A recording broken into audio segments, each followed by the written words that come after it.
The Baldur's Gate 3 situation is just something else. At this point, it pretty much boils down to how dare you make something with so much love, and it's not even a cash grab.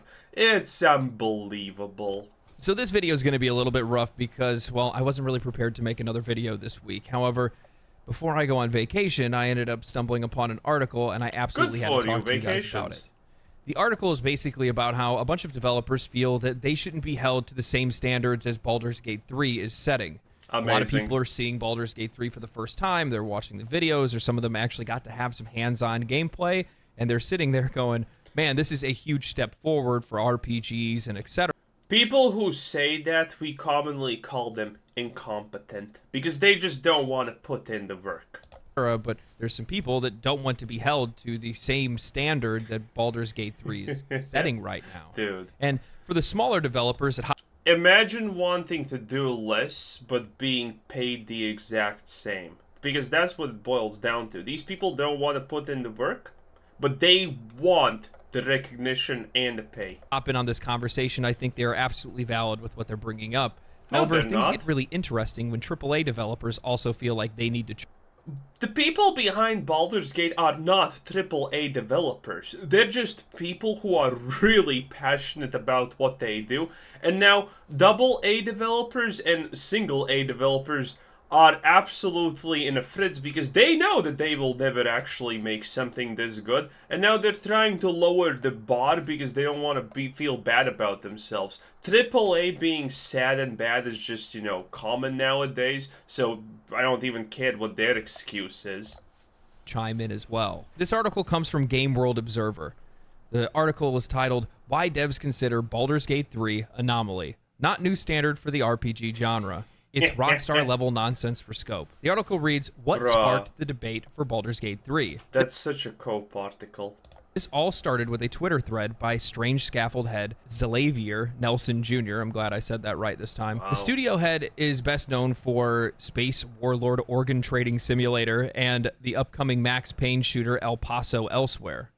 He cited several things that separate Baldur's Gate 3 from most RPGs in the market, namely long development cycle that started back in 2017, two previous games, Divinity Original Sin 2 and Divinity Original Sin, worth of tech and institutional knowledge to draw from, successful early access period lasting 3 years that provided Larian with community feedback, bug hunting, and cash flow, a huge team of over 400 developers across 7 studios, the license for one of the largest entertainment IPs out there in Dungeons & Dragons.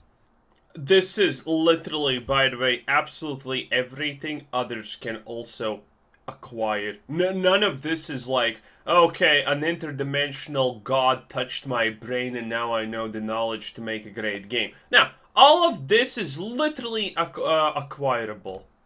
Reading directly from Nelson's tweet, like a lot of people, I'm deeply excited for the lovely folks at Larian and what they've accomplished with Baldur's Gate 3, but I want to gently, preemptively push back against players taking that excitement and using it to apply criticism or raise standard to RPGs going forward.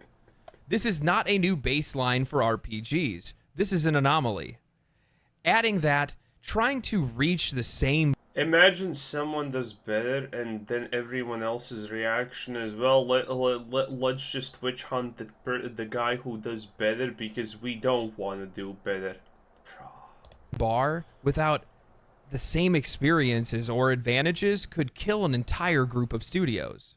Adding on to that, Sure. Rebecca Harwick from Grimoire Games added, this whole thread, you can't be appalled by how much big games cost to make, and those lavish productions the standard by which all these games are judged. I hope Baldur's Gate 3 is a generous, once-in-a-lifetime RPG. I hope no one expects 10 to 20 to 40-person teams to make one. Now, most of the other developers that hopped in on this tweet also shared similar sentiments. However, they were also smaller third-party companies or indie developers, and we don't have those same kind of expectations for them that we would anybody else. Yeah. We wouldn't look at them and say, well, you need...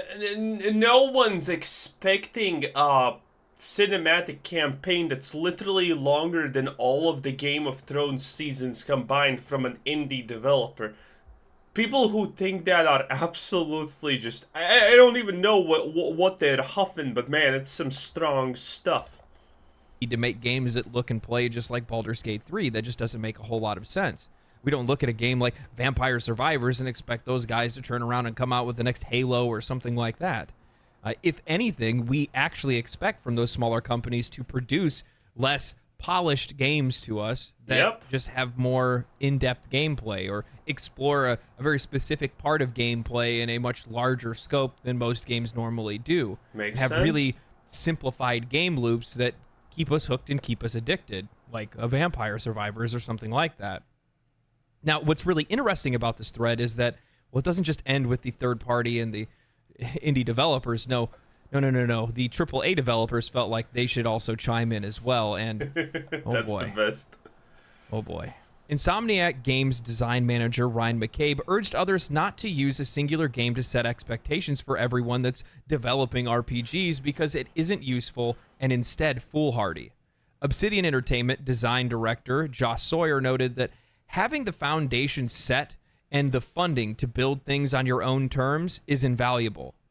This is not downplaying the talented work on Baldur's Gate 3, but acknowledging the case is atypical for the games industry.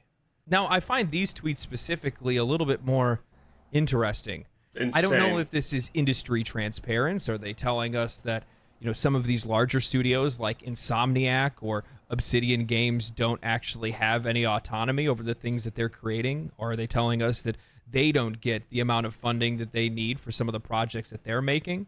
Or are they saying that they do? It's interesting to say that they're saying they do, but they're saying that they will literally never try and beat that because it's just too good.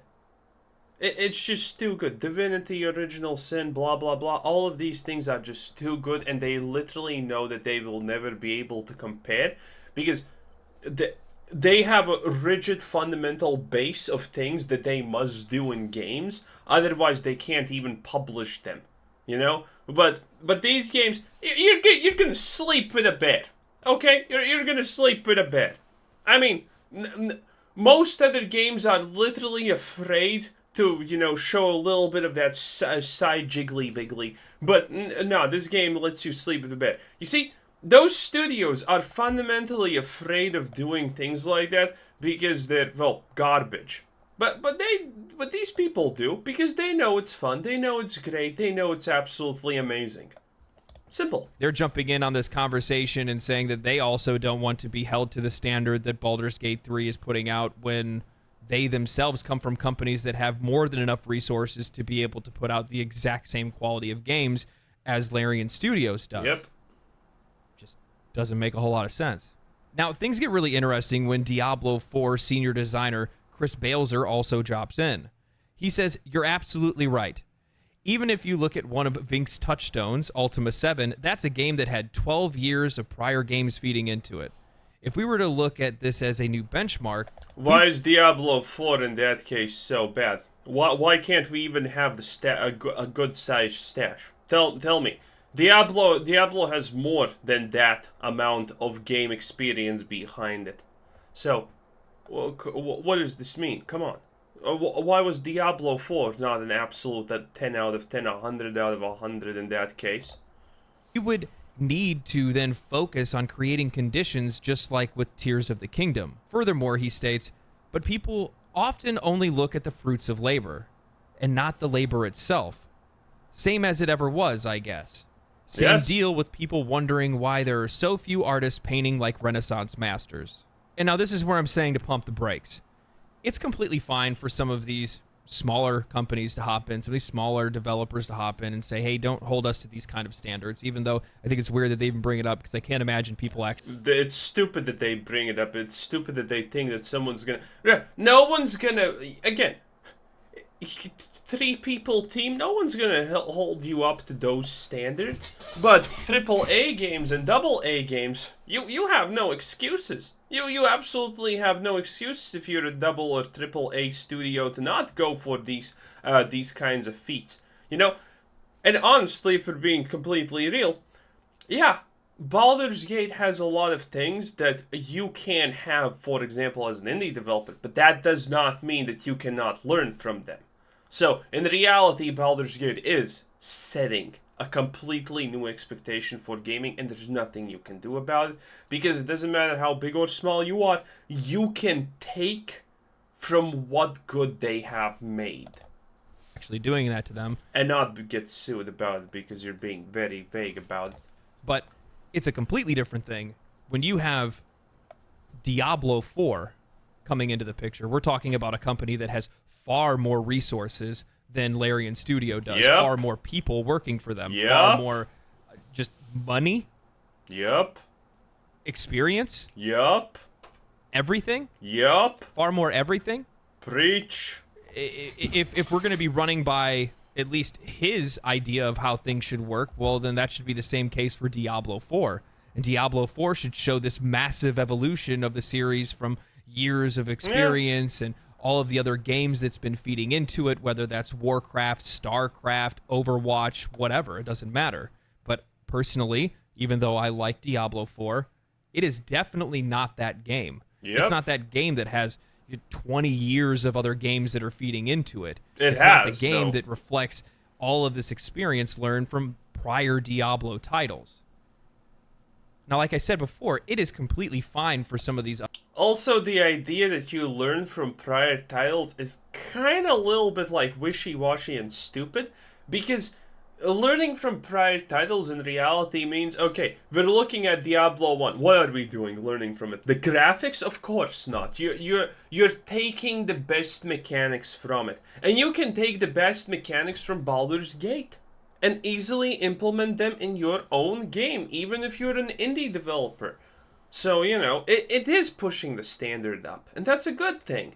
The real reason why most of these developers are so against it and blah blah blah is very simple. Because all of these developers want to be the best that there ever was. All of these developers literally want to be a Ray Palpatine in the flesh. They don't want to work for their achievements. They don't want to do anything. They just want to reap the rewards while putting in none of the work. And this is why they're against something like Baldur's Gate, because this pushes the maximum rewards that can be reaped, the, things that people expect for you. And they know that they're never gonna do that. They're not even gonna attempt it. Other companies to hop in and have their opinion and say, don't hold us to this standard. It's a completely other thing for these AAA companies to come in and try to use this as an excuse. No, because Larian did set the bar. They set the bar for you. Yep. AAA games should absolutely be aiming to hit the same mark that Larian Studios does. There's absolutely no excuse for it, especially with the size of some of these companies and how much money they have available to them, how many people they have that are working for them, how long-standing some of their franchises are. There are no excuses whatsoever for them not to be able to compete with games like Baldur's Gate 3 in terms of scope, in terms of depth, in terms of performance. Exactly. I mean, you look at Larian right now, and they've already come out and said, we don't care about meeting a specific date.